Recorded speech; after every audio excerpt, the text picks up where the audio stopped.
The neon signs of Seoul's financial district cast harsh shadows across the wet pavement as Maya Chun pulled her hospital ID badge from around her neck. 12 hours of emergency room chaos had left her scrubs wrinkled and her natural hair slightly escaped from its protective scarf. But her dark eyes remained alert as she navigated the narrow alleyways that provided a shortcut to her small apartment. The October air carried the scent of street food and exhaust, a familiar mixture that had become home during her 2 years working as a trauma nurse in South Korea's bustling capital. I wonder how many of you watching are also healthcare workers, whether you're in Seoul like me or somewhere across the world. There's something about those late-night shifts that changes how you see the city, isn't there? Comment below and let me know where you're watching from tonight. Maya's comfortable sneakers made soft sounds against the concrete as she turned into a particularly narrow passage between two towering office buildings. The alley stretched ahead, illuminated only by a single flickering streetlight that cast everything in alternating brightness and shadow. She had walked this route countless times, finding it safer and faster than the main roads with their unpredictable traffic and occasional groups of intoxicated businessmen looking for entertainment. Tonight felt different. The sound reached her first, a soft whimper that made her trained instincts flare to life. Maya slowed her pace, her head turning toward the source of the noise. There, pressed against the brick wall near a collection of metal garbage bins, was a small figure that made her heart clench with protective fury. A boy, no more than 8 or 9 years old, cowered against the wall while 3 men in dark clothing loomed over him. The child's school uniform was torn at the sleeve, and even from her position 20 feet away, Maya could see the tears streaming down his pale cheeks. His small hands were raised defensively in front of his face as one of the men reached toward him with obvious malicious intent. The rational part of her mind, the part that had been trained in hospital protocols and personal safety, whispered warnings about getting involved. She was alone, outnumbered, and these men could be armed. But the larger part of her, the part that had chosen nursing because she couldn't stand to see suffering, was already moving forward before conscious thought could stop her. "Hey," she called out, her voice carrying the authority she used when dealing with uncooperative patients in the emergency room. "What's going on here?" The 3 men turned toward her with expressions ranging from surprise to annoyance. The largest of them, a heavy-set man with a scraggly beard, looked her up and down with obvious disdain before saying something in rapid Korean that she couldn't fully understand but whose threatening tone was unmistakable. Maya's Korean was decent after 2 years in Seoul, but her medical training had focused more on anatomical terms than street confrontations. Still, she caught enough to understand that they were telling her to mind her own business and walk away. The boy's frightened eyes met hers across the space between them, and she saw something in his gaze that reminded her of every scared child she had ever treated in the emergency room. "I'm not going anywhere," she said firmly, taking another step forward.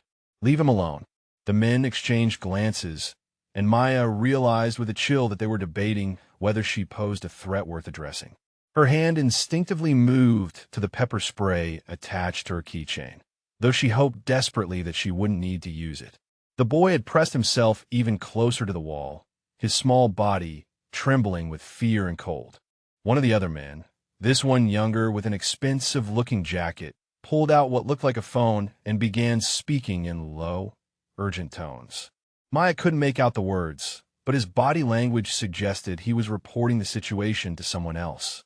The development made her stomach tighten with anxiety, but she held her ground.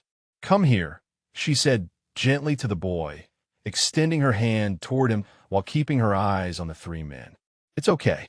I'm a nurse." The child's eyes widened at the English words, and he hesitated for a moment before taking a tentative step toward her. The movement seemed to galvanize the largest man, who barked something harsh and moved to block the boy's path to Maya. That was when her professional training took over completely. Maya Chun had spent 2 years dealing with aggressive patients, worried family members, and high-stress situations that required split-second decisions. She had also grown up in Detroit, where knowing how to handle yourself wasn't optional.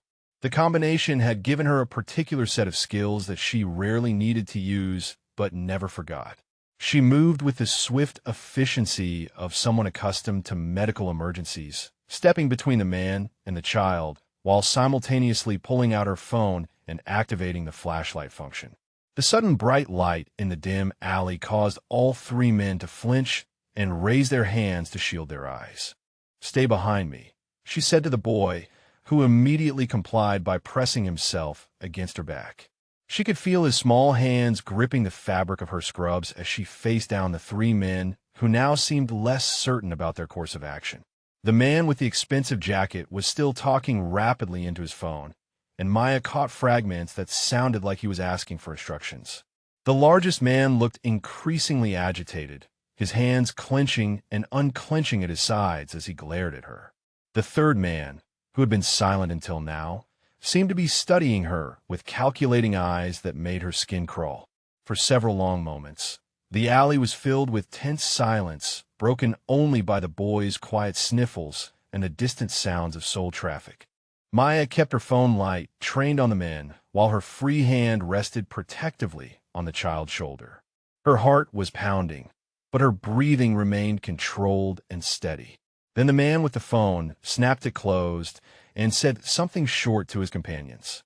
All three men took a step back, and Maya felt a surge of relief that was immediately tempered by suspicion. This felt too easy, too convenient. Men who cornered children in alleys didn't usually give up because a single woman asked them nicely. "They're leaving," the boy whispered in heavily accented English, his voice thick with tears and relief. Maya watched as the three men retreated toward the far end of the alley, but she didn't lower her guard. Something about their body language suggested this wasn't over, that they were regrouping rather than giving up. She kept her phone light active and her other arm positioned to shield the child until the men disappeared around the corner. Only then did she turn her full attention to the boy. He was even younger than she had initially thought, with delicate features and enormous dark eyes that were still wet with tears. His school uniform bore the crest of what looked like an expensive private institution, and despite the dirt and tear in his sleeve, the quality of the fabric was obvious. Everything about him suggested privilege and careful upbringing, which made his presence alone in this alley even more disturbing. "Are you hurt?" she asked gently, crouching down to his eye level while keeping her awareness of their surroundings sharp. "My name is Maya. I'm a nurse." "Minjun," he replied in a small voice, then added something in Korean that she didn't understand. Maya pulled a small penlight from her pocket and gently examined the boy for injuries. There was a scrape on his palm where he had probably fallen, and his sleeve was torn, but nothing appeared serious. Still, his hands were ice cold and his breathing was too fast, signs of shock and fear that she recognized immediately.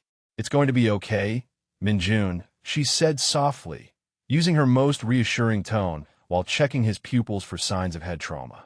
"We need to get you somewhere safe and call your parents." The boy's reaction was immediate and distressing.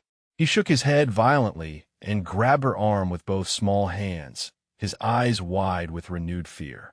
"No police," he said urgently in English. "Please, no police." Maya studied his face carefully, noting the genuine terror in his expression. In her experience, children who were afraid of police contact usually had good reasons, though those reasons weren't always what adults expected. Sometimes it meant they were hiding something. Sometimes it meant the adults in their lives had taught them to be afraid. And sometimes it meant they understood dangers that the authorities couldn't or wouldn't address. "Okay," she said finally. "No police right now, but we need to get you home safely. Do you have a phone number I can call?" Minjun nodded and recited a series of numbers in careful English. Maya entered them in her phone, but when she tried to call, the number went straight to voicemail. She tried twice more with the same result before looking back at the boy's anxious face. "Is there another number?" she asked. "Someone else we can call?" Before Minjun could answer, the sound of car engines filled the alley. Maya's blood turned cold as she realized that multiple vehicles were approaching from both ends of the narrow passage, effectively trapping them in the middle. She instinctively moved to shield the boy with her body as black sedans with tinted windows appeared at either end of the alley. The cars stopped with military precision, and doors opened simultaneously. Men in dark suits emerged, moving with the controlled efficiency of professional security. Maya counted at least 8 of them, all wearing identical expressions of focused intensity as they positioned themselves around the alley. Minjun's reaction surprised her. Instead of increased fear, she felt his small body relax slightly against her back, and he whispered something that sounded like relief. One of the suited men approached them with measured steps, his hands visible and non-threatening. "Miss," he said in accented but clear English, "we are here for the boy. Thank you for protecting him." Maya tightened her protective grip on Minjun's shoulder, her mind racing through possibilities. These men could be legitimate security sent by worried parents, or they could be connected to the earlier attackers. The boy's apparent relief suggested the former, but her emergency room experience had taught her that situations involving children were rarely as simple as they appeared. "I need to see identification," she said firmly, "and I need confirmation that this child wants to go with you." The man nodded respectfully and produced a leather credential holder, opening it to reveal what appeared to be a private security license. Minjun said something in rapid Korean, and the man's expression softened slightly as he responded in the same language. "He says you saved him," the man translated. "He wants you to know that we are the good guys." Maya looked down at Minjun, who was nodding earnestly and tugging gently on her scrubs. Despite her protective instincts screaming warnings, something about the boy's body language and the professional demeanor of the security team convinced her that this was a legitimate rescue rather than another threat. "Okay," she said finally. Well, she kept her position between Minjun and the men. "But I want to make sure he gets medical attention for those scrapes, and I want to know that he's safe." The lead security man spoke briefly into a radio device, then turned back to her with an expression that might have been respect. "Miss," he said carefully, "Minjun's father would like to meet you personally to express his gratitude. Would you be willing to accompany us to ensure the boy's safety and receive proper thanks for your intervention?" Maya's practical mind immediately supplied a dozen reasons why getting into cars with strangers was a terrible idea. But Minjun was looking up at her with hopeful eyes, and her protective instincts were still in full activation mode. The thought of sending this vulnerable child off with security guards, even legitimate ones, while she walked away felt wrong on every level. "I have my own transportation," she said finally. "I can follow you." The security man shook his head politely but firmly. "I'm afraid that won't be possible, miss. Security protocols require that we control all variables. But I can assure you that you will be returned safely to any location you choose." Maya Chun had made a career out of split-second decisions under pressure. She had treated gunshot wounds while police chased suspects through her emergency room. She had performed CPR in moving ambulances and talked suicidal patients down from rooftops. But standing in a Seoul alley surrounded by men in black suits while protecting a terrified child, she faced a decision that would change everything she thought she knew about her carefully ordered life. Minjun's small hand slipped into hers, warm and trusting despite everything he had endured. That simple gesture, more than any logical argument or security credential, decided her. "All right," she said, "but I'm staying with him until I know he's completely safe." The ride through Seoul's nighttime streets passed in a blur of neon signs and towering skyscrapers that seemed to stretch endlessly toward the dark sky. Maya sat in the back seat of the lead sedan with Minjun pressed close to her side, his small hand still gripping hers with the desperate trust of a child who had found safety in chaos. The security team had been polite but efficient, treating her with a respect that felt both reassuring and somehow ominous. The boy had fallen asleep against her shoulder within minutes of settling into the luxurious leather seats, exhaustion finally overtaking the adrenaline that had kept him alert through the ordeal. Maya found herself studying his peaceful features in the passing streetlight, noting the expensive cut of his school uniform and the unconscious way he carried himself even in sleep. Everything about Minjun suggested privilege and careful upbringing, which made the earlier attack even more disturbing. "Miss Chun," the lead security officer said from the front passenger seat, turning slightly to address her. "We'll be arriving shortly. Mr. Kong wanted me to prepare you for the formality of the initial meeting. He is a very traditional man in some ways." Maya nodded. Though her mind was spinning with questions she wasn't sure she should ask. The way the man spoke about Mr. Kong carried a weight that went beyond simple employment. There was deference there, but also something that might have been fear or deep respect. Possibly both. The car turned into an underground garage beneath a gleaming office tower that stretched at least 40 stories into the Seoul skyline. The garage itself was like something from a movie, all polished concrete and strategic lighting, with other black sedans and luxury vehicles positioned in precise rows. Maya counted at least a dozen security cameras in her immediate field of vision, and she suspected there were many more that weren't obvious. Min-jun stirred as the car came to a stop, blinking sleepily before seeming to remember where he was.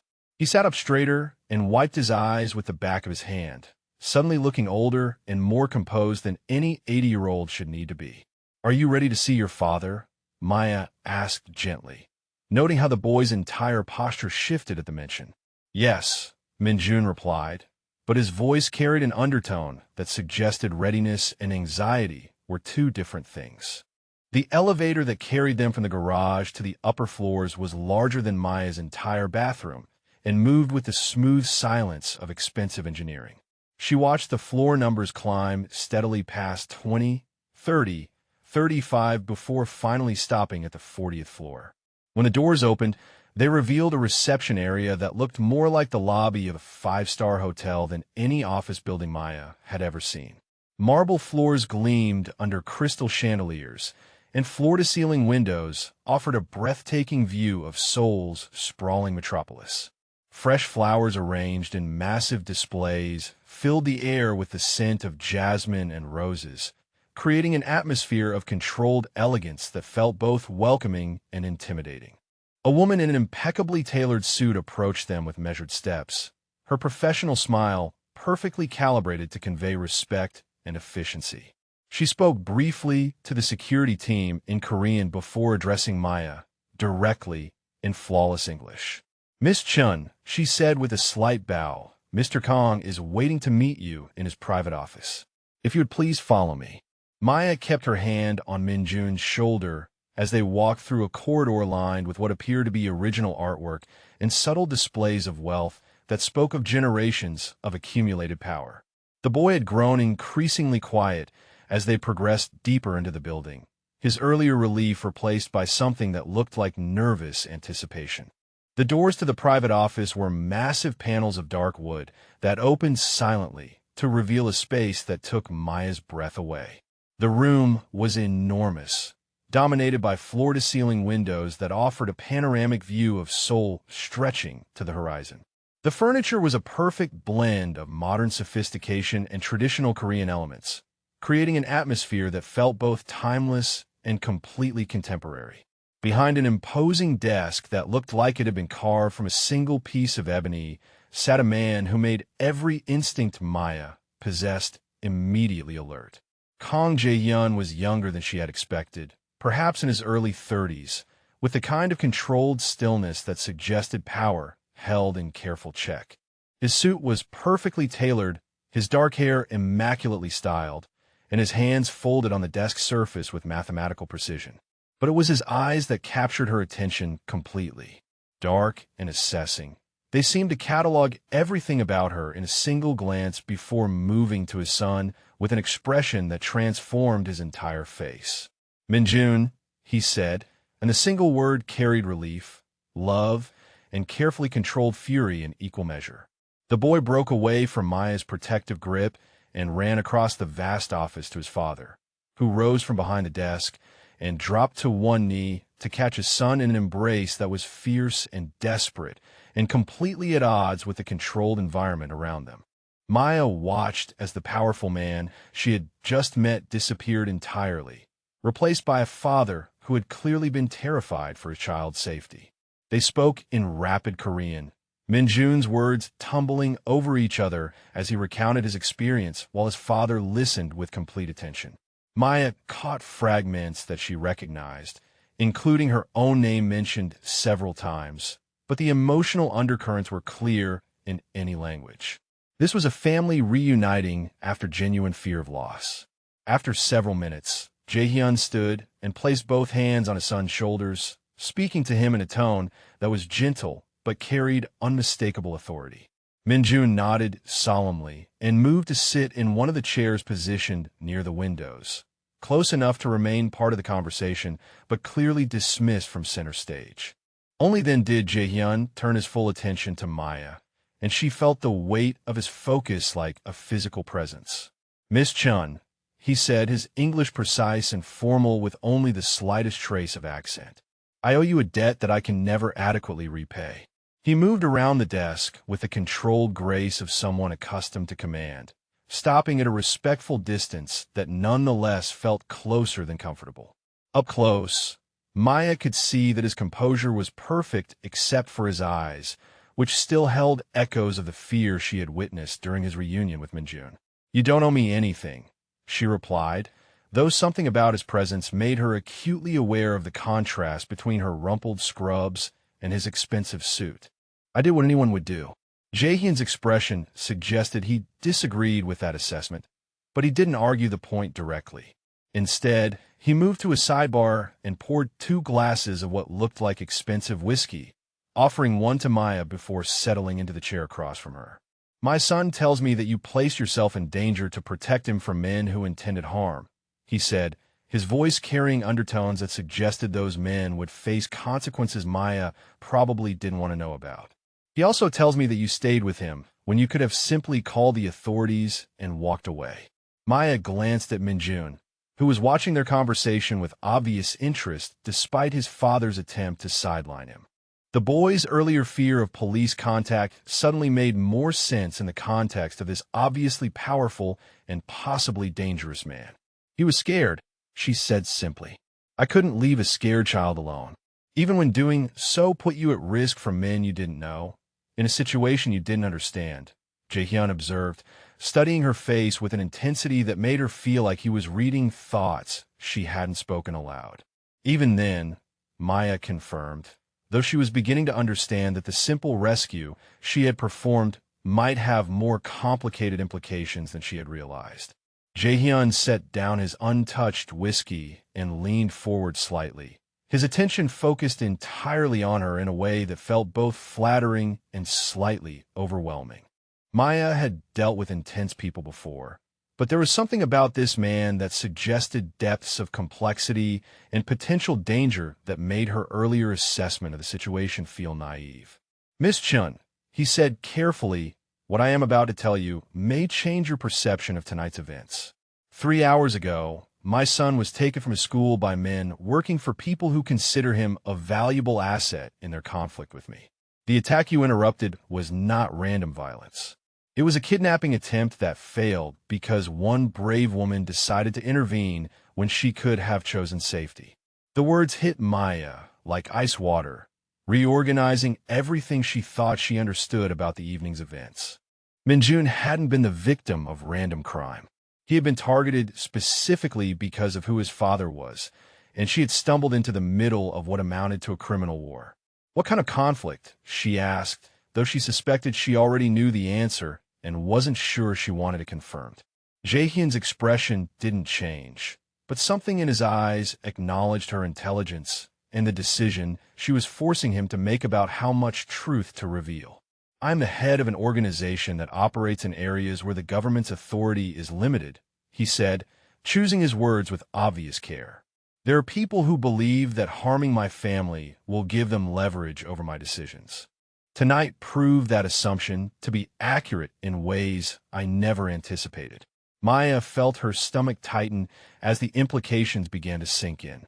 She had rescued the son of someone who was clearly involved in organized crime at a level that attracted kidnapping attempts and required private armies of security personnel.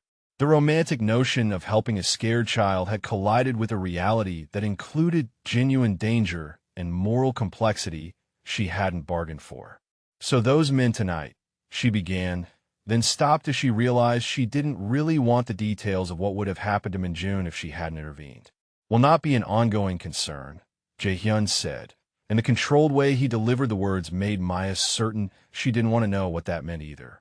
She glanced again at Minjun, who was still watching their conversation with the kind of alertness that suggested he understood more than his age should allow. The boy who had clung to her in the alley was the son of someone dangerous enough to attract enemies willing to target children. The thought made her feel simultaneously protective and terrified. "I'm glad he's safe," she said finally, because it was true regardless of the larger complications. "But I should probably go home now." Jae-hyun's response was immediate and delivered with a certainty that brooked no argument. "I'm afraid that won't be possible, Miss Chun. By intervening tonight, you have unfortunately made yourself visible to people who now consider you either an asset or a threat. Until that situation can be resolved, your safety is my responsibility." Maya stared at him, feeling the comfortable boundaries of her ordinary life dissolving around her like smoke. She was a trauma nurse who worked hard, minded her own business, and lived quietly in a small apartment that she could barely afford. The idea that she might now be considered either an asset or a threat by criminals seemed absurd. "I appreciate the concern," she said carefully, "but I can take care of myself." Jae-hyun's smile was brief and held no humor whatsoever. "Miss Chun, 3 hours ago you saved my son's life by confronting armed men in an alley. I respect your courage. But the people who target children to gain leverage over their fathers are not discouraged by courage alone. They are only deterred by the knowledge that harming you would bring consequences they cannot afford." The weight of what he was saying settled over Maya like a blanket she couldn't remove. By saving Minjun, she had apparently inherited his enemies and the danger that came with them. The thought was terrifying, but when she looked at the boy's grateful smile and remembered the fear in his eyes in that alley, she couldn't bring herself to regret her actions. "What exactly are you proposing?" she asked, though she suspected the answer would change everything about her carefully ordered life. Jae-hyun stood and moved to the windows, looking out at the city that sparkled below them like scattered diamonds. When he turned back, his expression was serious but not unkind. "You will be my guest until the current situation stabilizes," he said. "You will have comfortable quarters, complete security, and the freedom to continue your work at the hospital under appropriate protection.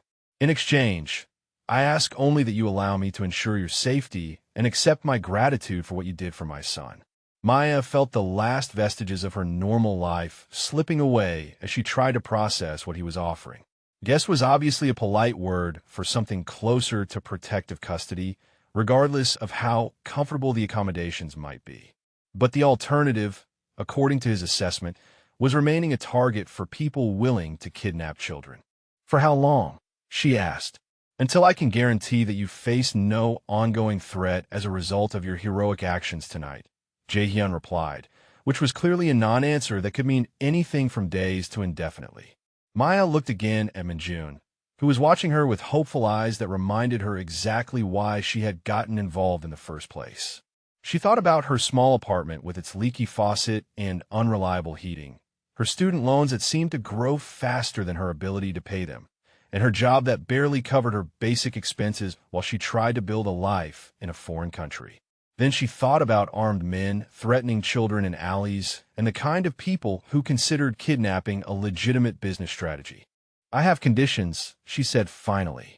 Jae-hyun's expression suggested he had expected this response. "Name them." "I continue working my regular shifts at the hospital," she said. "I don't become a prisoner, even a comfortable one. And if I decide this arrangement isn't working for me, I'm free to leave and make my own choices about my safety." Jae-hyun considered her words for several long moments before nodding slowly.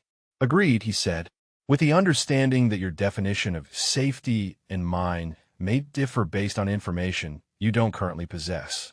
Maya realized she was agreeing to enter a world she didn't understand under the protection of a man whose exact profession she was afraid to examine too closely. But Minjun's smile, when she nodded her acceptance, reminded her that some choices were made with the heart rather than the head. And sometimes that made all the difference. Maya's first morning in the compound dawned gray and misty through the floor-to-ceiling windows of what Jae-hyun had called her guest quarters. The suite was larger than her entire apartment, decorated in soothing neutrals with subtle Korean design elements that managed to feel both luxurious and welcoming. A complete wardrobe in her exact size had appeared overnight, ranging from casual clothes to professional attire suitable for her hospital shifts. The efficiency with which her temporary living situation had been arranged was both impressive and slightly unnerving. She stood at the window sipping coffee that was better than anything she had tasted in months, watching the carefully manicured gardens below, where Minjun was already awake and practicing what looked like traditional martial arts forms under the supervision of a patient instructor. The boy's movements were precise and controlled, displaying a discipline that seemed far beyond his 8 years.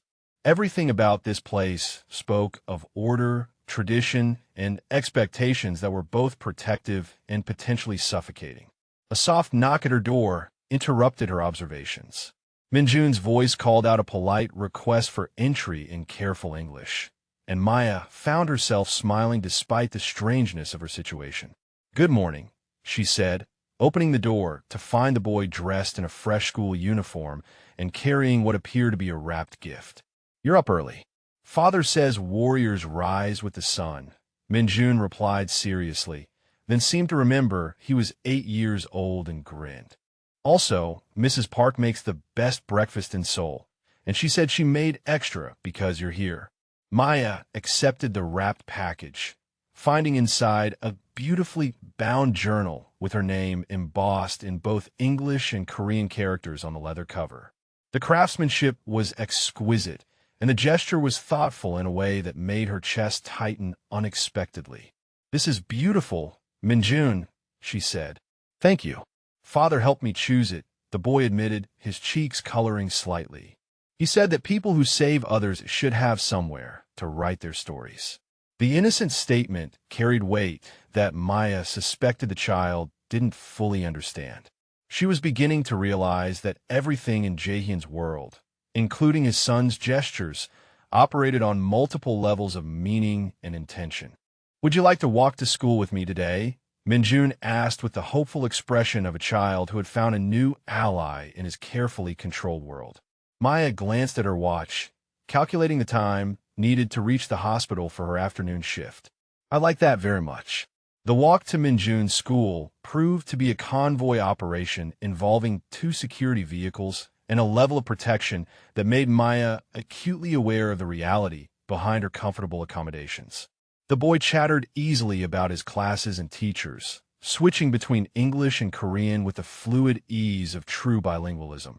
But she noticed how he automatically positioned himself within the protective sphere created by the security team. At the school gates, she watched him transform from the relaxed child who had shared breakfast stories into the composed young man who belonged to this world of privilege and danger. His goodbye hug was fierce but brief, and she saw him scanning the crowd of other children with an awareness that no 80-year-old should need to possess.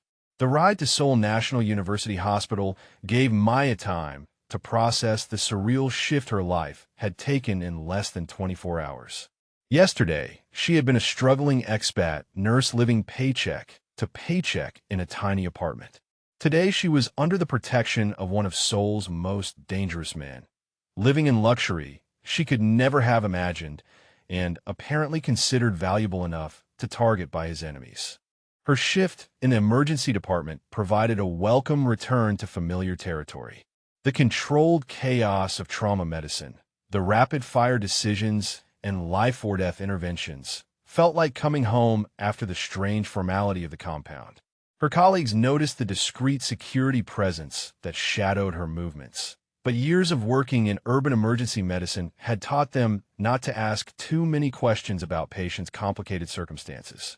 Dr. Kim, the attending physician who supervised her unit, pulled her aside during a brief lull in the afternoon chaos. "Maya," he said in his careful English, "there are men in expensive suits asking questions about your schedule and safety protocols. Should I be concerned?" She considered how much truth to share with someone who had become both a mentor and friend during her time in Seoul. "There was an incident last night," she said finally. "Someone important is being cautious about my safety until things settle down." Dr. Kim studied her face with the diagnostic skills that made him exceptional at his job. "This someone," He said carefully, "They're taking care of you properly." Maya thought about the morning's conversation with Minjun, the exquisite journal, and the way Jae-hyun had listened to his son's account of the previous night's events with complete attention and barely controlled fury. "Yes," she replied. "They're taking very good care of me." The afternoon brought a steady stream of cases that required her complete attention, from a construction accident that needed immediate surgery to an elderly woman having a cardiac event. Maya found herself falling back into the rhythm of emergency medicine, where her value was measured in competence and compassion rather than her usefulness as either asset or threat to powerful men with dangerous enemies. It was nearly 8 in the evening when she finally finished her shift, exhausted but satisfied with the lives saved and suffering eased during her 12 hours in the hospital. The security team was waiting with their usual professional courtesy, but she noticed they seemed more alert than they had that morning, their eyes scanning constantly for threats she couldn't identify. The ride back to the compound was quiet, giving Maya time to appreciate how dramatically her perspective on luxury had shifted in a single day. The sedan that had seemed intimidating the night before now felt like a protective cocoon, and the armed men who had initially frightened her were beginning to represent safety rather than threat. She found Minjun waiting in the main living area of her suite, homework spread across the coffee table and a patient expression that suggested he had been there for some time. His school uniform had been replaced by casual clothes, and his earlier formality had given way to the comfortable demeanor of a child in his own space. "How was your day at the hospital?" he asked in English, obviously practicing the conversational skills his tutors had been drilling into him. "Busy," Maya replied, settling beside him on the sofa and examining his homework with professional interest. Mathematics and Korean literature, along with what appeared to be English composition. "How was school?" Minjun's expression grew thoughtful as he considered his answer. "Different," he said finally. "The other children ask many questions about why I have more security now. I told them my father is being extra careful because he loves me." Maya felt something twist in her chest at the matter-of-fact way the boy discussed the armed protection that followed him to school. This was his normal, the reality he had grown up accepting as the price of being Kang Jae-hyun's son. "That must be difficult sometimes," she said gently. Minjun shrugged with the philosophical acceptance of a child who had learned not to question the circumstances of his birth. "Father says that strength means protecting what you love, even when protection feels heavy," he replied. "I think he feels very heavy sometimes." The observation was delivered with the innocence of childhood, but Maya heard the deeper understanding beneath the simple words. Minjun saw his father's struggles in ways that adults might miss, recognizing the emotional cost of the power and control that defined their lives. Their conversation was interrupted by the appearance of Jae-hyun himself, still dressed in the business suit he had worn to whatever meetings had occupied his day. He looked tired in a way that went beyond physical exhaustion, and Maya noticed the slight stiffness in his movements that suggested tension carried too long in his shoulders and neck. "Father," Minjun said brightly, "Maya helped me with my English composition about heroes. I wrote about her." Jae-hyun's expression softened as he looked at his son, and Maya saw again the transformation that occurred whenever the powerful crime boss became simply a devoted father. "I would like to read it when you are finished," he said, settling into the chair across from them with movements that were carefully controlled but couldn't quite hide his fatigue. Maya found herself studying the way he held himself, noting the signs of physical stress that her medical training automatically cataloged. The slight favor of his left shoulder, the way he pressed his fingers briefly to his temple, the controlled breathing that suggested someone managing pain or tension through sheer force of will. Minjun gathered his homework with the efficiency of a child accustomed to adult schedules and responsibilities. "I will finish this in my room," he announced, clearly recognizing that the adults needed to speak privately. "Thank you for helping me, Maya." After the boy disappeared down the hallway, the living area felt suddenly intimate despite its generous size. Jae-hyun remained in his chair, But Maya was acutely aware of his presence in a way that had nothing to do with his dangerous reputation and everything to do with the way he focused his attention on her with unsettling intensity. "How was your first day?" he asked, and something in his tone suggested the question carried more weight than simple politeness. "Interesting," Maya replied carefully. "Your son is remarkable, by the way. His maturity and resilience are extraordinary." Jaehyun's expression grew complicated, pride and regret warring in his dark eyes. "Minjun has had to grow up faster than I would have chosen," he said quietly. "The circumstances of our life do not always allow for ordinary childhood experiences." Maya recognized the opening for a deeper conversation, but she also saw the way his jaw was set with tension that probably contributed to the headache she suspected he was fighting. "You look like you're in pain," she observed, letting her professional instincts override the complicated dynamic between them. Jaehyun's stillness became even more pronounced, if such a thing were possible. "It has been a long day," he said, which wasn't exactly a denial. Maya made a decision that had more to do with her nature as a healer than any careful consideration of appropriate boundaries. "I'm a nurse," she said, standing and moving toward him with the same matter-of-fact confidence she used when treating resistant patients in the emergency room. "Physical tension like yours doesn't resolve itself, and ignoring it only makes things worse." For a moment she thought he might refuse, his control too ingrained to accept help even when he clearly needed it. But something in her tone, or perhaps his own exhaustion, made him nod slightly. Maya positioned herself behind his chair, her hands settling on his shoulders with the professional confidence earned through thousands of hours treating human suffering. The expensive fabric of his suit couldn't hide the rigid tension in the muscles beneath, the kind of stress that spoke of carrying impossible burdens for too long without relief. Her fingers found the pressure points with practiced ease, applying steady pressure to the knots of tension that had clearly been building for days or weeks. Jaehyun's initial stiffness gradually gave way to something approaching relaxation as her skilled touch worked to ease the physical manifestation of his psychological stress. "You carry too much," she said quietly, her voice taking on the gentle authority she used when treating patients who needed to hear difficult truths. "This level of tension isn't sustainable." Jaehyun was quiet for several long moments, and Maya thought he might not respond. When he finally spoke, his voice was lower and less controlled than she had ever heard it. "Every decision I make affects not only my organization, but my son's safety," he said. "Every enemy I create becomes a potential threat to the only person who matters more than power or control or survival. The weight of that responsibility is not something that can be shared or set aside." Maya's hands continued their work, but her understanding of the man beneath him shifted and deepened. She had seen him as dangerous, powerful, controlled to the point of intimidation. But his words revealed someone who carried the burden of protecting everyone who depended on him, with his child's welfare hanging over every choice like a sword that could fall at any moment.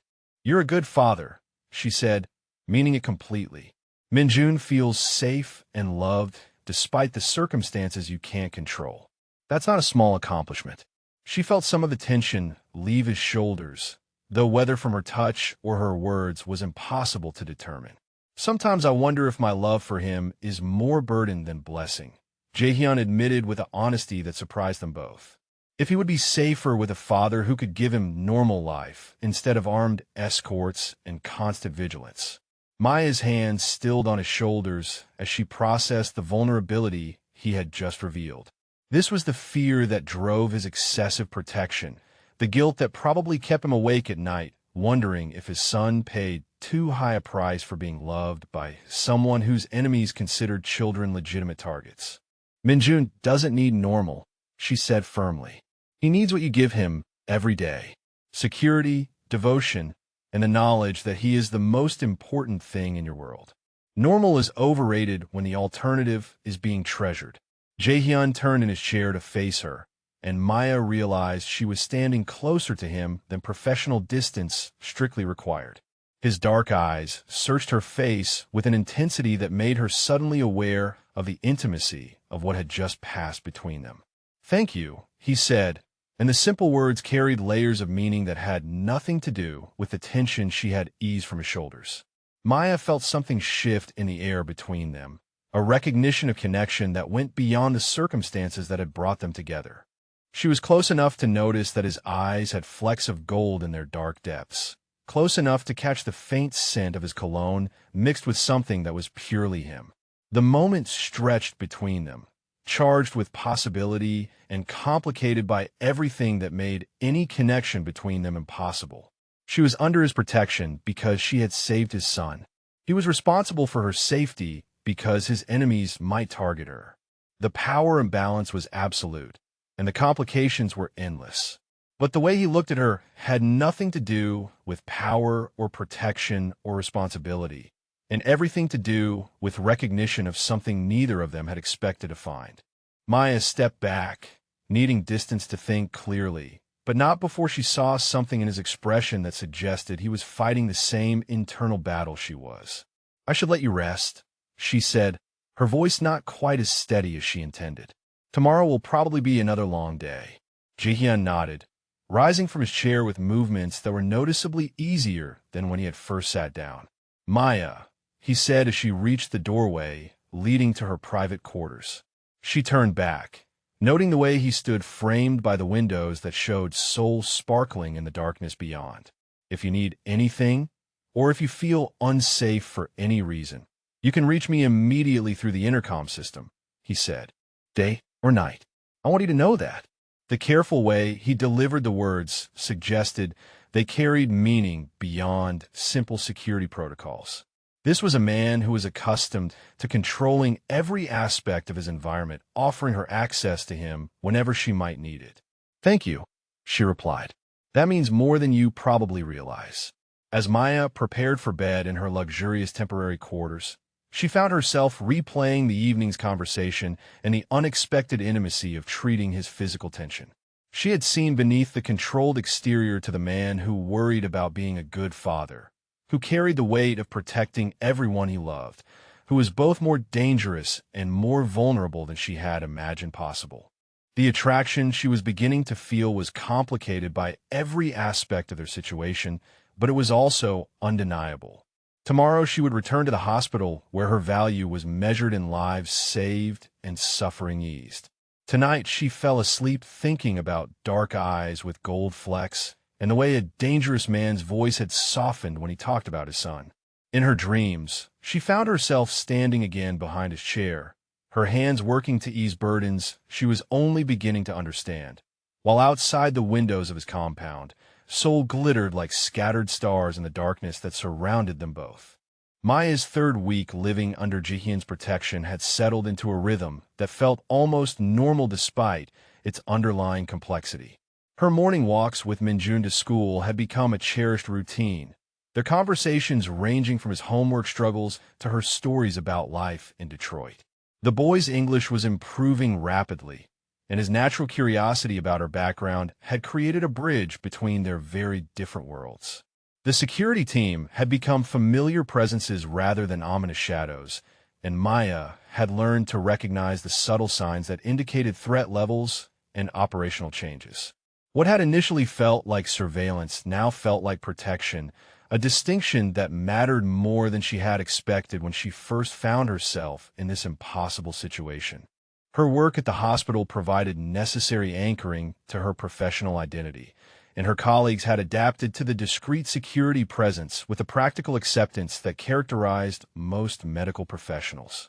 Dr. Kim had stopped asking questions about her circumstances, apparently satisfied that she was safe and continuing to perform her duties with the same competence and dedication he had always observed. It was during her Thursday afternoon shift that Maya first sensed something had changed in the carefully controlled environment around her.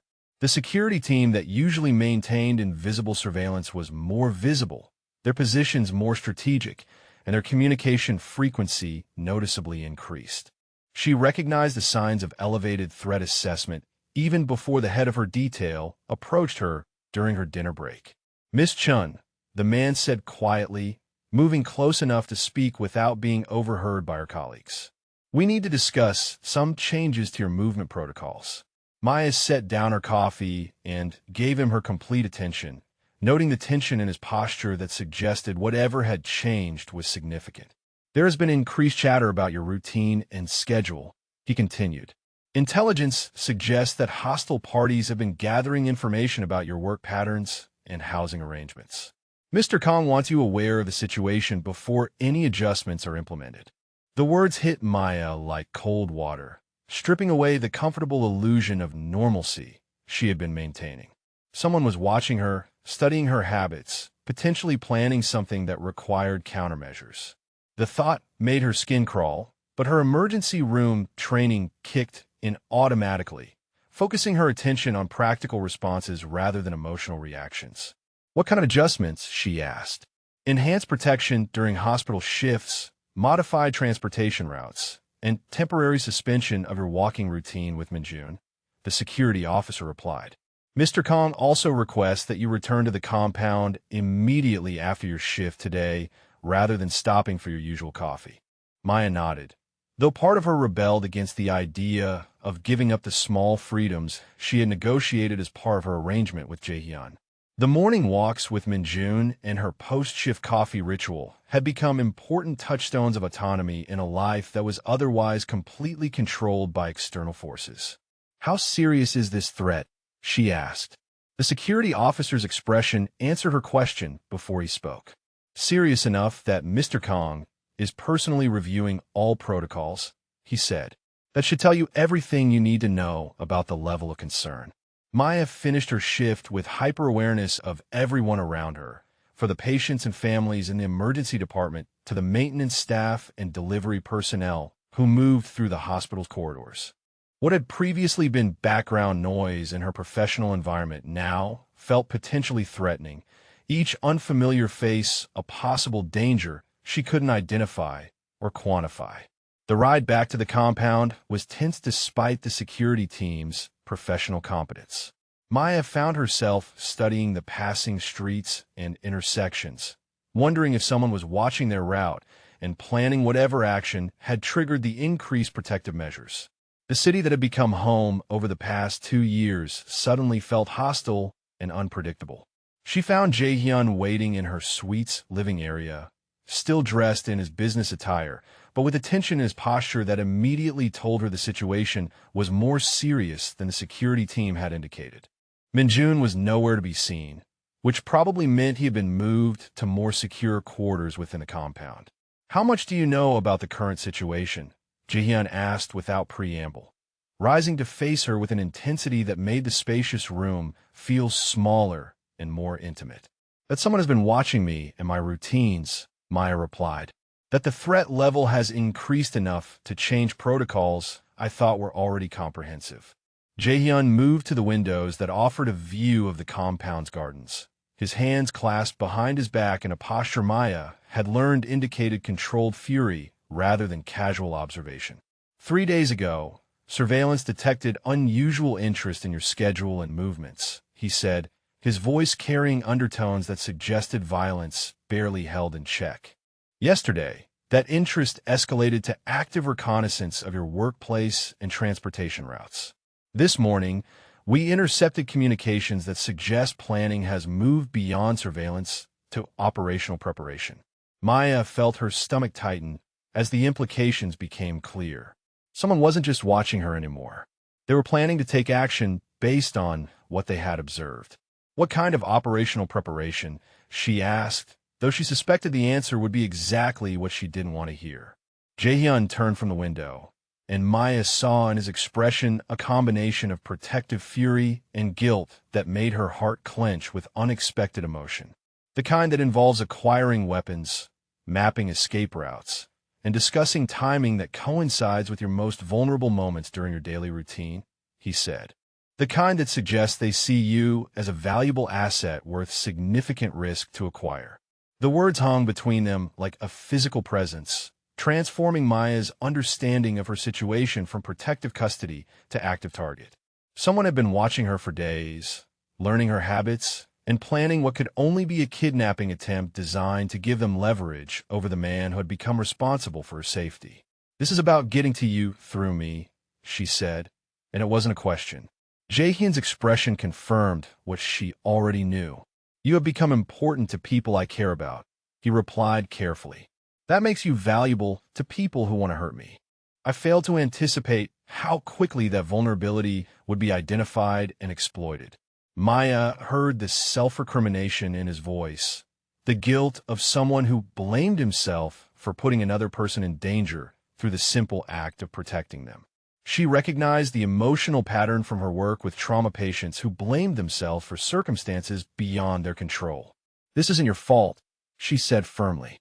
"I made the choice to save Minjun knowing it might have consequences. I made the choice to accept your protection knowing it came with risks. No one forced me into this situation."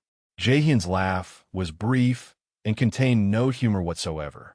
"You made those choices without understanding what it meant to become visible to people who consider violence a legitimate business strategy," he said. "I should have done more to help you understand the reality of what accepting my protection would mean for your safety." Maya studied his face, noting the way guilt and protective anger warred in his dark eyes.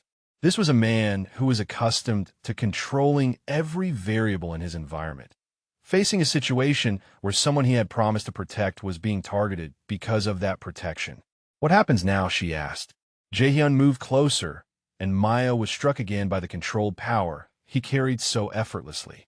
Even in the midst of discussing serious threats to her safety, she found herself acutely aware of his physical presence and the way his attention focused on her with unsettling intensity. "Now we adapt our security measures and wait for them to make their move," he said. "They will attempt to take you because they believe you represent a weakness they can exploit. When they do, we will be ready." The calm way he discussed using her as bait made Maya's blood run cold, but she also recognized the strategic logic. If someone was determined to target her, waiting passively for them to choose the time and place would be far more dangerous than controlling the encounter on terms that favored her protection. "How do we control something like that?" she asked. Jaehyun's smile was predatory and completely lacking in warmth. "We give them an opportunity that looks vulnerable but is actually a trap," he replied. "We let them think they have succeeded until it is too late for them to escape the consequences of targeting someone under my protection." Before Maya could respond, the sound of gunfire erupted from somewhere within the compound. The sharp reports of automatic weapons were unmistakable even through the building's substantial construction, and Jaehyun's reaction was immediate and terrifying in its intensity. He moved with inhuman speed toward a concealed panel in the wall that Maya had never noticed, producing weapons and communication equipment with the practiced efficiency of someone for whom violence was a professional tool rather than an abstract threat. His transformation from sophisticated businessman to lethal predator was complete and immediate. "Where is Minjun?" Maya asked, her emergency room training keeping her functional despite the adrenaline flooding her system. "Secure location with dedicated protection," Jaehyun replied, his voice now carrying the clipped authority of someone issuing combat orders. "You stay here. Security teams are responding to the perimeter breach." More gunfire erupted, closer this time, and Maya could hear shouting in Korean that carried the urgency of active combat. Someone had gotten inside the compound's outer defenses, bringing violence directly into what she had learned to think of as a sanctuary. Jaehyun was speaking rapidly into a radio device, coordinating responses with military precision while checking the weapons he had retrieved from his concealed arsenal. Maya watched him work, seeing for the first time the lethal competence that made him feared by enemies and respected by allies in Seoul's criminal underworld.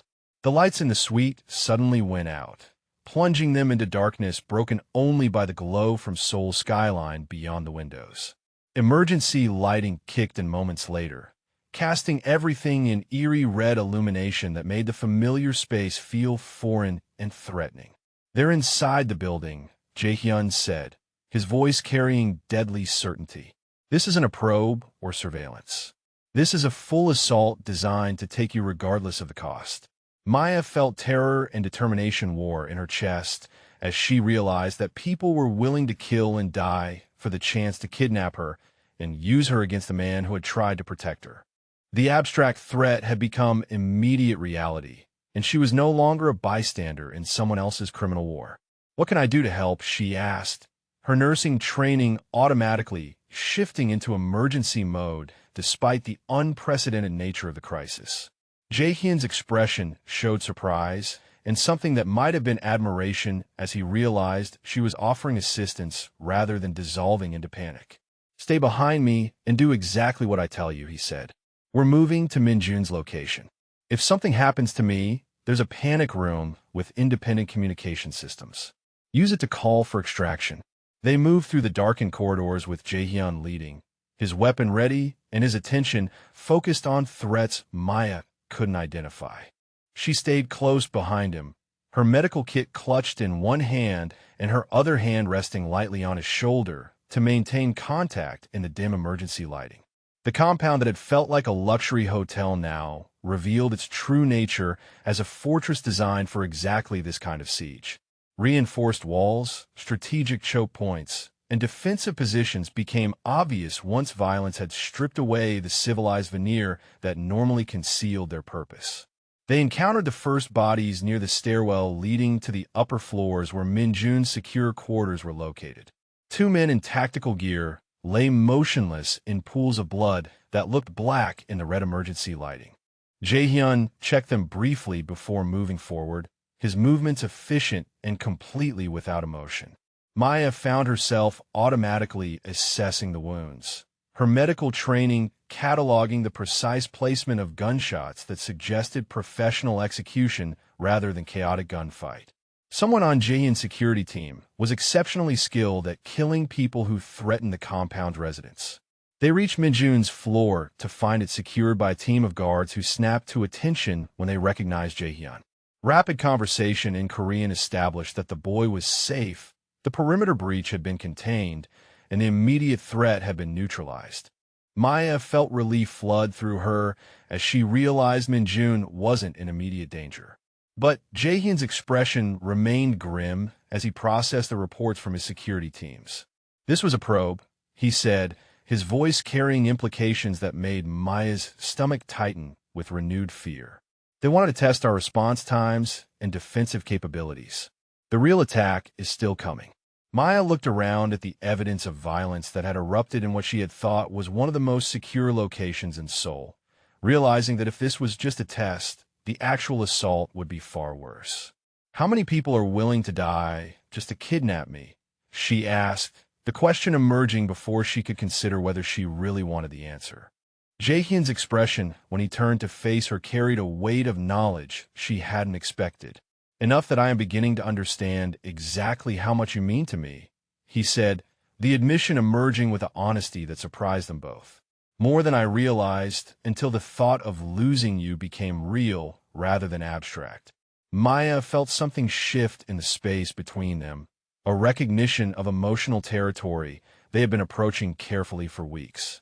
In the aftermath of violence and the promise of more to come, pretense became impossible and honesty unavoidable. "Jae-hyun," she began, but he stepped closer, his free hand reaching to touch her face with a gentleness that contrasted sharply with the weapon he still carried in the other. "I told myself that protecting you was a matter of honor and obligation," he said, his voice lower and more vulnerable than she had ever heard it. "That my responsibility to keep you safe was purely practical. But watching you remain calm in crisis, seeing you offer to help rather than demanding rescue, realizing that someone wants to take you away from me, has made me face truths I have been avoiding." Maya felt her heart racing with something that had nothing to do with the adrenaline of combat and everything to do with the way he was looking at her. "What truths?" she asked, though she suspected she already knew the answer and was terrified of how it would change everything between them. "That I am falling in love with you," Jae-hyun said, the words carrying the weight of admission and the promise of complications neither of them was prepared to handle. "That the thought of them succeeding in taking you is unbearable, not because it would represent a failure of protection, but because I cannot imagine my life without you in it." Maya felt the last vestiges of emotional distance dissolve as she recognized the mirror of her own feelings in his confession. She had been fighting the growing attraction and emotional connection, telling herself it was circumstantial and would fade once the crisis passed. But standing in the aftermath of violence that had targeted her specifically because of her importance to him, she could no longer maintain the illusion that her feelings were anything less than deep and permanent. "I'm falling in love with you too," she admitted, her voice steady despite the magnitude of what she was acknowledging. "Even though it complicates everything, even though it makes the danger worse, even though I don't know how to love someone whose life includes people willing to kill for the chance to hurt him." Jae-hyun's weapon clattered to the floor as he used both hands to frame her face, his touch gentle despite the calluses that spoke of violence and control exercised with deadly efficiency. "Then we figure out together," he said, his voice carrying promise and determination in equal measure. "Because I will not let them take you. I will not let anyone hurt you. And I will not let fear keep me from claiming what has become the most important thing in my world." He was leaning closer, and Maya could feel the warmth of his breath against her lips when a sound of explosions erupted from the lower floors of the compound.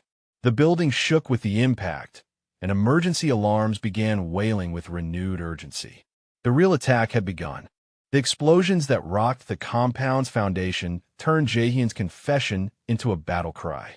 Maya watched his transformation with fascination and terror as every trace of the vulnerable man who had just admitted loving her disappeared, replaced by something that moved with lethal precision and controlled fury. He retrieved his weapon from the floor where it had fallen, his movements economic and deadly as he shifted into what she realized was his true element. Orders flowed from him in rapid Korean to the security teams positioned throughout the building, his voice carrying absolute authority that brooked no discussion or delay. Maya couldn't understand the specific words, but the tone was unmistakable. This was a predator coordinating the destruction of threats to his territory and the people he protected. More explosions echoed from below, each one closer than the last, suggesting a systematic assault designed to breach the compound's defenses floor by floor. Through the windows, Maya could see muzzle flashes in the darkness as firefights erupted throughout the compound's grounds. What had begun as a probe had escalated into full warfare. "They want you alive," Jae-hyun said, his attention split between coordinating defensive operations and assessing threats that changed by the moment. "That gives us advantages they don't expect. Stay close to me and trust that everything I do is designed to keep you breathing." Maya nodded, her emergency room training helping her process the chaos while maintaining focus on immediate priorities. She had treated gunshot wounds and explosion victims, but she had never been in the middle of active combat. The difference between treating violence and experiencing it was profound and terrifying. Jae-hyun led them through corridors that had been transformed into defensive positions, past windows that had been reinforced with what looked like bulletproof barriers and doorways that now bristled with armed guards. The luxury hotel atmosphere had been stripped away completely, revealing the fortress that had always existed beneath the civilized veneer. They reached what appeared to be a command center where multiple screens displayed security footage from throughout the compound. Maya watched in real time as teams of attackers moved through the lower levels with military precision, engaging Jae-hyun's security forces in running gun battles that lit up the darkness like deadly fireworks. "Sir," one of his lieutenants said in English, apparently for Maya's benefit, "perimeter teams report at least 40 attackers with professional equipment and coordination. This is the Yakuza alliance that has been building pressure on our territory for months." Maya felt ice form in her stomach as she realized the scale of what was happening. 40 professional killers were assaulting the compound specifically to capture her, willing to wage war against one of Seoul's most powerful crime family for the chance to use her as leverage against the man who had tried to protect her. Jae-hyun's response was immediate and comprehensive. He issued orders that sent additional security teams to defend Min-jun's position, activated defensive systems Maya hadn't known existed, and began what appeared to be a counterattack designed to trap the attackers inside the compound, where his advantages would be overwhelming. Watching him coordinate the defense was like seeing a master strategist direct a complex orchestra of violence. Every move was calculated, every response designed to maximize the cost to attackers while protecting his own people. Maya began to understand why he was feared and respected in equal measure by Seoul's criminal underworld.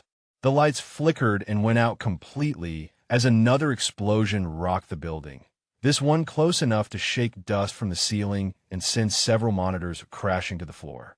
Emergency power kicked in moments later, but the red lighting made everything feel like scenes from a nightmare. "They've reached the 15th floor," someone reported over the radio. "Heavy resistance, but they're advancing with explosive charges to breach the stairwell barriers." Maya found herself automatically cataloging the tactical information, her mind processing the reality that trained killers were fighting their way up through the building toward their current position.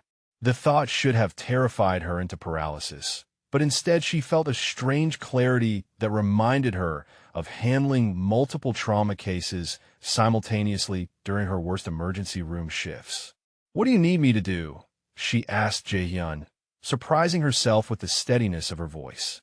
He turned to look at her, and Maya saw something in his expression that suggested her reaction was not what he had expected. "You should be terrified," he said, his voice carrying wonder mixed with admiration.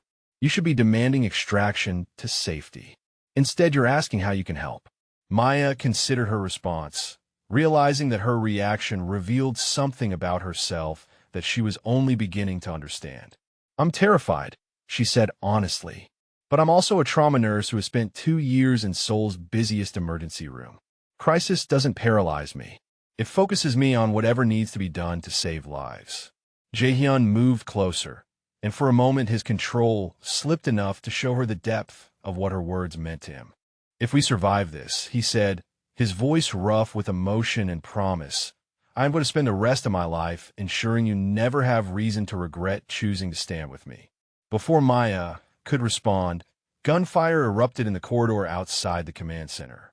The attackers had reached their floor, and the final phase of the battle was beginning. Jae-hyun's security teams engaged them immediately, turning the hallway into a war zone of muzzle flashes and ricocheting bullets.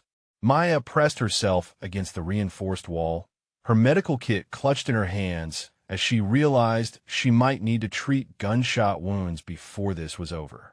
The sound of automatic weapons fire was deafening in the enclosed space, punctuated by shouted orders and the crash of tactical equipment being deployed.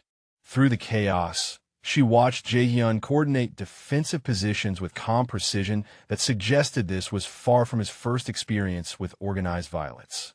His teams moved with practiced efficiency, utilizing cover and crossfire patterns that turned the corridor into a killing field for anyone attempting to advance. The firefight lasted less than 10 minutes, but it felt like hours. When the gunfire finally stopped, Maya's ears were ringing, and the air was thick with smoke that made her eyes water.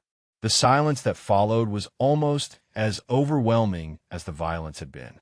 "Status report," Jae-hyun commanded, his voice cutting through the aftermath with authority that demanded immediate response. "All attackers on this floor neutralized," came the reply from his security chief. "No casualties among our teams. But intelligence indicates this was the advance team. The main force is still moving up through the stairwells." Maya watched Jae-hyun process this information with the calculating coldness that made him effective at warfare. The attack that had just been repelled was merely the opening move in a larger assault designed to overwhelm their defenses through sheer numbers and sustained pressure. "How many more?" she asked, though she suspected the answer would be worse than she wanted to know. "Enough that conventional defensive tactics will eventually be overwhelmed," Jae-hyun replied with brutal honesty. "They are willing to accept massive casualties for the chance to take you alive. That level of commitment requires a different response." Maya was about to ask what kind of different response when Jae-hyun began issuing orders that sounded distinctly different from his previous defensive coordination. These orders carried an edge of finality that suggested the time for purely reactive measures had passed. She watched as his teams began moving with new purpose, their actions coordinated around what appeared to be an offensive strategy designed to take the fight directly to the attackers. Instead of waiting for the next assault, Jae-hyun was preparing to hunt down every remaining threat within the compound. "You're going after them," Maya observed, recognizing the shift in tactics even without understanding the specific details. "I am ending this," Jae-hyun corrected, his voice carrying deadly promise. "They made the mistake of targeting someone I love. That requires a response that ensures no one ever makes that mistake again." Maya felt her heart clench at his casual use of the word love, even in the context of planning systematic violence against people who wanted to kidnap her. The juxtaposition of tenderness and lethal capability was uniquely him, and she was beginning to understand that accepting his love meant accepting all aspects of the man who offered it. "I'm coming with you," she said, the decision emerging from some deep certainty she hadn't known she possessed. Jae-hyun's expression showed surprise and immediate refusal. "Absolutely not," he said. "You will remain here under guard while I neutralize the remaining threats." Maya moved closer, close enough to see the gold flecks in his dark eyes and the way tension had carved lines around his mouth that spoke of stress and determination in equal measure. "They're here because of me," she said firmly. "Because someone thinks I matter enough to you, that taking me will give them power over you. If that's true, then this is my fight as much as yours." For several heartbeats, they stood locked in a silent battle of wills that had nothing to do with tactics and everything to do with the fundamental question of whether she would be protected or partnered in the dangerous reality of his life. It was Jae-hyun who surrendered first, though surrender wasn't the right word for the way his expression softened into something approaching reverence. "You understand what you're choosing," he said, and it wasn't quite a question. "I understand that I love you enough to fight for the chance to find out what our life together could be," Maya replied, meaning it completely despite the terror that accompanied the admission. Jae-hyun's response was to pull her against him with fierce gentleness, his mouth finding hers in a kiss that tasted of smoke and promises and the metallic edge of violence barely held in check. When they broke apart, Maya felt branded by the intensity of connection that went beyond physical attraction to something approaching spiritual recognition. "Then stay behind me and follow my lead exactly," he said, his voice rough with emotion and renewed determination. "If we're doing this, we're doing it together." What followed was the most terrifying and exhilarating experience of Maya's life. Moving through the compound's corridors beside Jae-hyun as he systematically eliminated the remaining attackers was like watching a predator in his natural environment. Every movement was calculated, every action efficient, every decision designed to protect her while destroying threats to their future.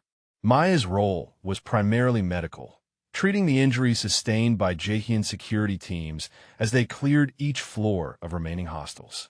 But she also served as motivation, her presence beside him transforming his cold professionalism into something approaching righteous fury. By dawn, the compound was secure and the last of the attacking force had been neutralized with surgical precision that left no doubt about the cost of targeting Kang Jae-hyun's family. Maya found herself sitting in his private office, tending to a grazing wound on his shoulder, while he coordinated cleanup operations with the same methodical attention to detail he brought to everything else. "You're hurt," she said, noting the way he favored his left arm despite his attempts to conceal the injury. "It's nothing," Jae-hyun replied, but he didn't resist when she began cleaning the wound with supplies from her medical kit. Maya worked in comfortable silence, her professional training taking over as she assessed the damage and began proper treatment. The bullet had barely grazed him, but the wound needed attention to prevent infection and ensure proper healing. "This is what loving me will mean," Jae-hyun said quietly as she worked, his voice carrying weight that went beyond the immediate crisis they had just survived. "Violence. Danger. Enemies who will see you as a target, because of your connection to me." Maya finished bandaging his wound before responding, her hands steady despite everything they had experienced together over the past hours. "This is also what loving you means," she said, settling beside him on the sofa where they had first shared the intimacy of her treating his tension. Someone who will protect me with his life. Someone who trusts me enough to fight beside him. Someone who sees me as strong enough to handle the reality of his world. Jae-hyun captured her hands in his, studying her face with an intensity that suggested he was memorizing every detail. The original arrangement we made, he said carefully, the protection I offered in exchange for your safety. That ends now. What I'm offering instead is partnership in everything that means. My life, my work, my devotion, and all the complications that come with them. Maya felt the weight of the decision settling over her like a mantle she could choose to accept or reject. Everything about her carefully planned life would disappear if she said yes. Everything safe and predictable and ordinary would be replaced by uncertainty, danger, and a love that had already proven itself through fire. I choose you, she said, her voice steady with conviction that surprised them both. I choose this life. I choose partnership with you, understanding exactly what that means. Jae-hyun's response was to kiss her again, this time with a tenderness that carried promises of protection, devotion, and a future built on the foundation of mutual choice rather than circumstantial necessity. Outside the windows of his office, Seoul sparkled in the morning sunlight, and Maya realized she was no longer a guest in his world. She had become part of it, claimed and claiming in equal measure, ready to face whatever came next as long as they faced it together. 3 months after the siege that had tested both their courage and their commitment, Maya stood in the compound's transformed main hall wearing a dress that perfectly embodied the fusion of cultures her marriage to Jae-hyun represented.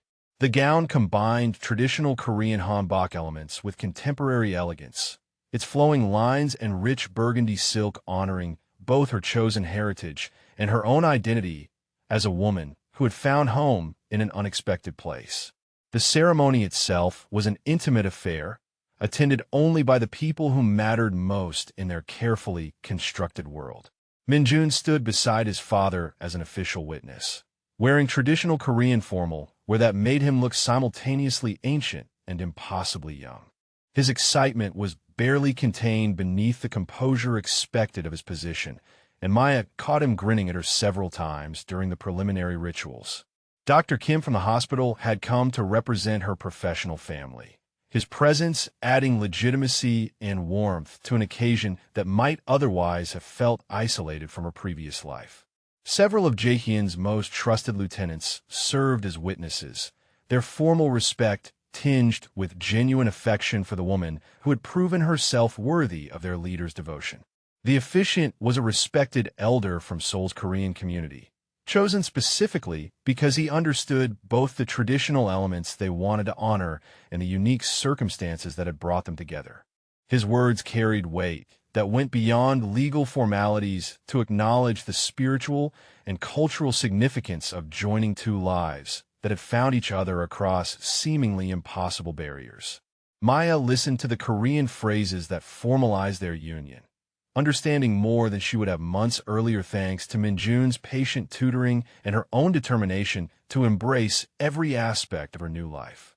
When the time came for her to respond, she spoke first in Korean, her pronunciation careful but confident, before repeating her vows in English for the benefit of those who needed translation. I choose this man, she said, her voice carrying across the hall with quiet conviction. I choose his strength and his vulnerability, his protection and his partnership. I choose to build a life that honors both our traditions while creating something entirely new. I choose to be mother to his son and partner in all his endeavors, understanding fully what that means in this world we share. Jae-hyun's response was delivered in both languages as well, his formal Korean giving way to English that carried undertones of wonder and absolute determination. I claim this woman as my equal partner in all things, he said, his dark eyes never leaving her face. She has proven her courage in crisis, her strength in adversity, and her wisdom in choosing love over safety. She is my wife, my partner, and the completion of my family. Any threat to her becomes a threat to me, and any disrespect shown to her will be answered with the full measure of my protection. The traditional exchange of rings was followed by the pouring of wine that symbolized the joining of their separate lives into a shared future. Maya felt the weight of cultural tradition blessing a union that had begun in violence and chaos, but had grown into something beautiful and unshakable. Minjun's role in the ceremony was perhaps the most meaningful element for Maya. When the time came for family recognition, the boy stepped forward with a composure that made her heart swell with pride and love. "I accept Maya as my mother in all ways that matter," he said in careful English, his young voice carrying sincerity that reduced several witnesses to tears. "She has protected me, cared for me, and chosen to love me as her own. I promise to honor her as she has honored our family." Maya felt tears slip down her cheeks as she knelt to embrace the boy who had become her son through choice rather than biology, but with love that was absolute and unconditional. Minjun's fierce hug and whispered declaration that he was happy she was staying forever completed the transformation of her identity from guest to family member. The reception that followed was elegant but restrained, reflecting the reality that their union was being celebrated within a world where excessive publicity could attract unwanted attention. The food was exquisite, the conversation warm, and the atmosphere filled with genuine joy for a couple who had found love in the most unlikely circumstances. Maya's favorite moment came when she caught Jaehyun and Minjun in quiet conversation near the windows overlooking the garden. Father and son were speaking in Korean, but their body language conveyed contentment and security that needed no translation. This was her family now, these two remarkable people who had claimed her as completely as she had claimed them. Later, as they stood together on the balcony of Jaehyun's private quarters, watching Seoul sparkle in the darkness below, Maya reflected on the journey that had brought her from a struggling expat nurse to the wife of one of the city's most powerful men. "Do you have any regrets?" Jaehyun asked, his arms encircling her from behind as they looked out over the city that had become truly home. Maya leaned back against his solid warmth, feeling the contentment that came from choosing correctly despite impossible odds. "Only that it took a crisis to bring us together," she replied. "But not about any choice I've made since then." Jaehyun's laugh was low and rich with satisfaction that went beyond simple happiness to encompass something approaching awe. "My practical wife," he said, the possessive warmth in his voice making her heart flutter despite months of growing accustomed to being claimed so completely, always finding the logical approach to even the most chaotic situations. Maya turned in his arms, studying the face that had become more familiar and dear to her than any other. "Your practical wife, who happens to love you beyond all logic," she corrected, "and who is ready for whatever adventures come next as long as we face them together." Jaehyun's kiss was slow and thorough, carrying promises of protection, partnership, and passion that would sustain them through whatever challenges their complicated world might present. When they broke apart, Maya saw in his eyes the same wonder she felt at finding love in the most unlikely place. The sound of small feet running down the hallway announced Minjun's approach, and they separated just as he burst onto the balcony with the enthusiasm of a child who had been contained too long by formal ceremony requirements. "Can we have ice cream now?" he asked in English, his formality abandoned in favor of 80-year-old priorities. Mrs. Park said we could celebrate properly once all the important talking was finished. Maya exchanged amused glances with Jaehyun before scooping Minjun into a hug that lifted him off his feet and made him squeal with delight. "I think ice cream sounds perfect," she said. "After all, we're celebrating becoming a real family. That definitely calls for ice cream." As they headed inside together, Minjun chattering excitedly about flavors and toppings while Jaehyun watched with indulgent amusement, Maya realized that her definition of home had completely transformed. Home was no longer a place, but rather the people who had chosen to love her despite all the complications that came with that choice. 6 months later, Maya would look back on this evening as the moment when her new life truly began. The compound had been expanded to include a medical clinic where she could continue her nursing practice while remaining close to her family. Jaehyun's business had evolved to include more legitimate enterprises that could benefit from her organizational skills and medical expertise. Minjun had grown into his role as bridge between his father's traditional world and the more diverse future his stepmother represented. But tonight, standing in the kitchen eating ice cream with her husband and son while soul-hummed with life beyond the compound walls, Maya simply felt grateful for the mysterious forces that had led her to save a frightened child in an alley and discover that sometimes the most dangerous choice is also the most necessary one. Outside, the city continued its ancient rhythm of ambition and survival. But inside their protected sanctuary, the Kong family celebrated the kind of love that transforms everything it touches and makes even the impossible feel like destiny.